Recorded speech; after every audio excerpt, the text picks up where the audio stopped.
Hi, I'm Curtis Winters from fingeringcharts.org, and I'm going to show you how to read the StepWise Publications Saxophone Fingering Chart. Here's what it looks like.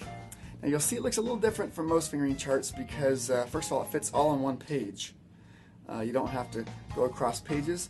Also, it starts with the highest note on the top, and then as you add fingers, as you add more and more fingers, it goes down here to the lowest note. Look at that note. That's the note with the lowest possible fingerings. You got all of the 6 fingers down plus 2 pinkies. Another thing that's unique about the stepwise saxophone fingering chart is that sometimes you see a fingering like F here with 2 different notes shown. That's because this fingering is exactly the same for both of those notes. It's pretty convenient to see them together like this. They're both called F, low F and high F, except the only difference is to play the higher octave note, see that asterisk there along the top notes, you go down here, to play the higher note, you just have to add the octave key, which is the thumb key in the back. Now, like every other fingering chart, whenever there's a black key, that means you're going to press your finger down. So let's look at that F. That's going to be like this. It's going to have 1, 2, 3, 4 fingers. Notice there's 6 finger keys, the saxophone. 1, 2, 3, 4, 5, 6. And that F has 4 fingers down. And then again, to go the higher octave, you're going to add this thumb key, also called the octave key, on the back right there. So low F, high F, low F, high F. So let's say you come across a note that you don't know how to play, and so you can take your fingering chart here, and it looks like, let's see, it looks like that right there. That's the note you're not sure how to play. And so you can see that it's called the G sharp. And how do you finger it? Well, it's 3 fingers plus that highest pinky key there for the left hand. Now on this chart, there's a handy pinky key reference chart.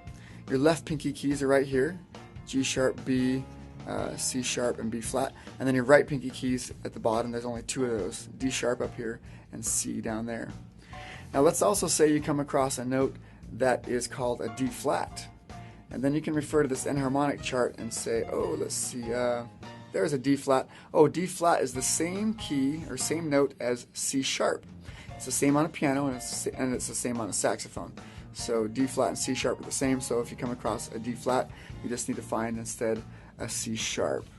And the C sharp is the one note on the saxophone right here that is 0 fingers, no fingers at all, except for if you're going to play the higher octave, of course. So you can get this fingering chart for saxophone at fingeringcharts.org, totally free. Just look for the saxophone page, and this is a convenient PDF. Download it, print it. It's a beautiful, high-quality print, totally for free at fingeringcharts.org. Also at fingeringcharts.org, you can find these flashcards, and you'll see that there's a different one, different set for tenor sax and for alto sax. This brings up an interesting question. Are they different? Well, when you're playing a saxophone, no matter what kind of saxophone it is, you read the notes always exactly the same.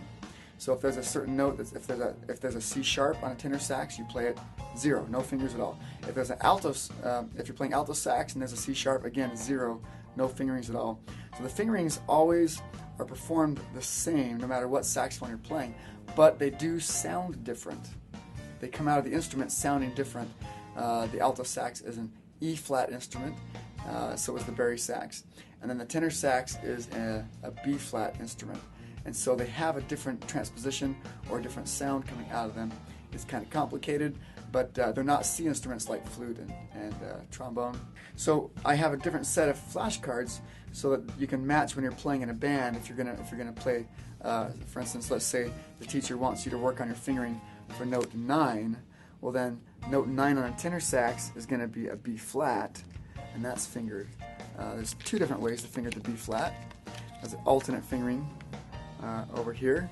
The way you play it most of the time is 2 fingers on the side key, the bottom side key, but you can also play it using the bis key there. So that was note 9 on a tenor sax. Note 9 on an alto sax will be different in order to match the rest of the band, and that will be, let's see, that's going to be, oh look, that's an F. We learned F on the fingering chart already.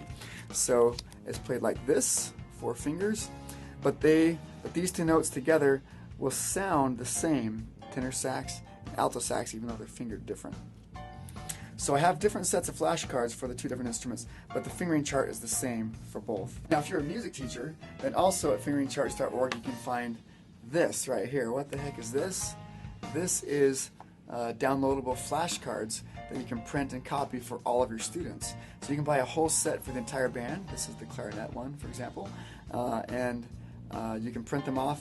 Your students can cut them out, and then you can use them in class and have the students quiz each other and really conquer and master these notes. And lastly, while you're at fingeringcharts.org, you can check out my new iPad app. If you have an iPad, this is called MinGenius Music, and it is basically a game of notes and fingerings for every instrument, every band and orchestra instrument. So you can check that out at mingenius.net, or everything is available at fingeringcharts.org.